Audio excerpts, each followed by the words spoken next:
espectador, que ahora me encantaría dar algunas características de ese espectador, pero permítanme bajar a dos ejemplos. Por ejemplo, yo vi aquí en los teatros de la UNAM, vi el año pasado una versión que me encantó de Madre Coraje.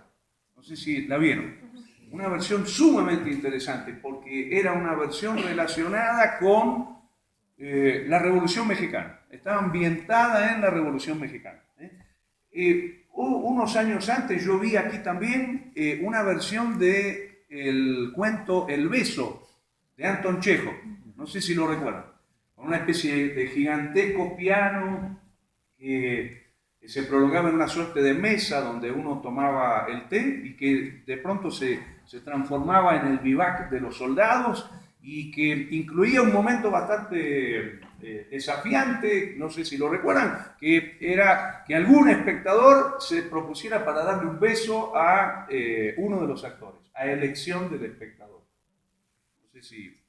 Yo cuando escuché eso dije, me voy, yo me quiero ir, estas cosas a mí no me gustan, pero por suerte enseguida un espectador levantó la mano, era un flaco, un muchacho, y eligió al pianista para darle el beso, ¿no? Que fue un momento realmente muy, muy interesante. Entonces, supongamos que tomamos cualquiera de esos dos espectáculos, el primer momento, la primera parte sería proponer ciertas herramientas que permitan hacer calas, hacer entradas en esos espectáculos. Doy un ejemplo.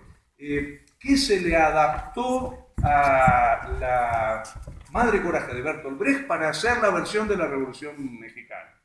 Por ejemplo, la idea de reescritura, ciertas líneas vinculadas a la reescritura.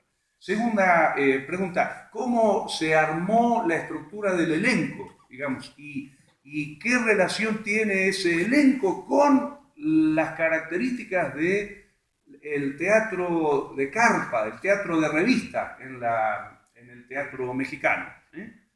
Una tercera pregunta, ¿trabajaron con el distanciamiento? ¿Qué corno es el distanciamiento? Lo que dice teóricamente Bertolt Brecht o lo que hacía Bertolt Brecht, que parece que es bastante misterioso. Yo tuve la posibilidad de hablar con Peter Palich, un discípulo de Bertolt Brecht, que cuando le pregunté, maestro, explíqueme cómo laburaban el distanciamiento con Bertolt Brecht, me dijo, nunca laburamos el distanciamiento. ¿Cómo no? Si Bertolt Brecht dice y sostiene y explica, dice, no, créeme que nunca en los ensayos se trabajó el distanciamiento.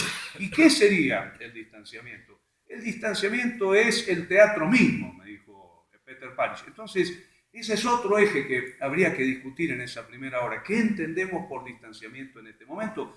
Podríamos decir que hay 5 grandes ideas sobre el distanciamiento que no es el momento de desarrollar.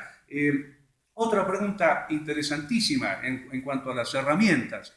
Muchos gurúes de la posmodernidad sostuvieron que frente al nuevo orden después de la caída del muro en el año 89 se terminó Bertolt Brecht.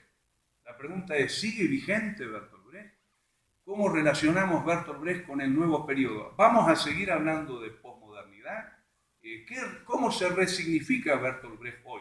Bertolt Brecht era más que socialista, por supuesto que era mucho más que socialista, tiene etapas muy distintas en su producción. Entonces, esa sería la intención en lo que sería la provisión de herramientas.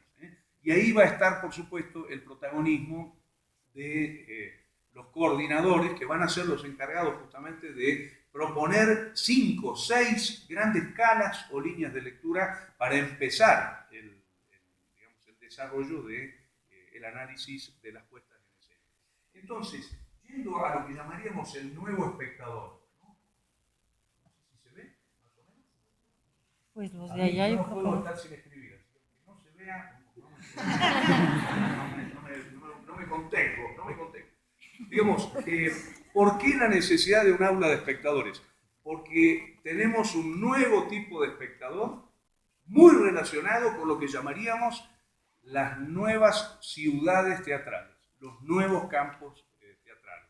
Por ejemplo, hay un elemento que es muy, muy fuerte en las nuevas ciudades teatrales y es que se produce una tensión entre el tecnovivio y el convivio. Nosotros estamos viviendo en una sociedad cada vez más tecnovivial, celular, redes ópticas, televisión, Skype, todo lo que es la web, la radio, el cine, etcétera, etcétera. Es decir, le llamamos tecnovivio a